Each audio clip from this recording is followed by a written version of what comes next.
सद्गुरुनाथ महाराज की जय. महायोगी स्वामी उमानंद सरस्वती की जय. श्री गुरुगीता हा गुरुभक्ती योगाचा मंत्रराज आहे. कलियुगात संसार सागर तरुण जाण्यासाठी हा महामंत्र गुरुदेवांनी स्वाध्याय म्हणून दिला आहे.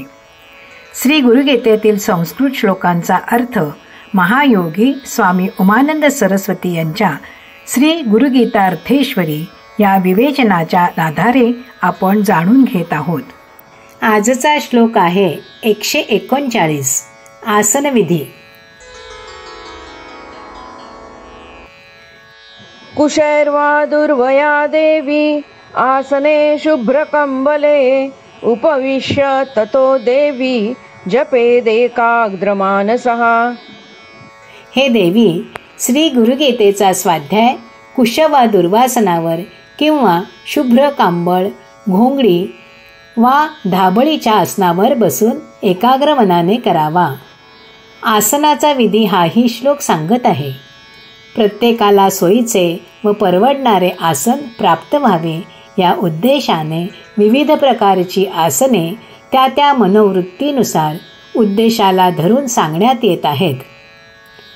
आसन सिद्धी प्राप्त होई तो बाह्य आसनाला महत्त्व द्यावे, दिलेले बरे.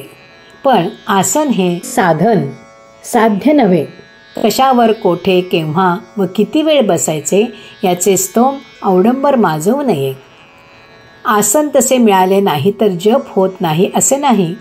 आतून मन अनुकूल असले तर बाहेरून परिस्थिती प्रतिकूल असली, बाह्य गोष्टी अनुकूल नसल्या तरीही साधना होते. पण ह्या श्लोकातून सांगितलेली बैठकीसाठी घेण्याची वस्त्रे वा आसने देहाच्या स्थिरतेसाठी मदत करणारी, म्हणून त्यांना महत्त्व. मोटारीची पार्क करण्याची जागा जशी ठरवून दिलेली असते तशीच मोटार पार्क करण्याची पद्धतही असते. तद्वत देहाची मोटार ध्यान, जप, स्वाध्यायाच्या वेळी कशी स्थिर ठेवायची ते हा श्लोक सांगतो. हा मुख्य आशय. ज्या वस्त्रावर, आसनावर बसायचे ते मलिन नको, मळणारे नको, पवित्र स्वच्छ हवे.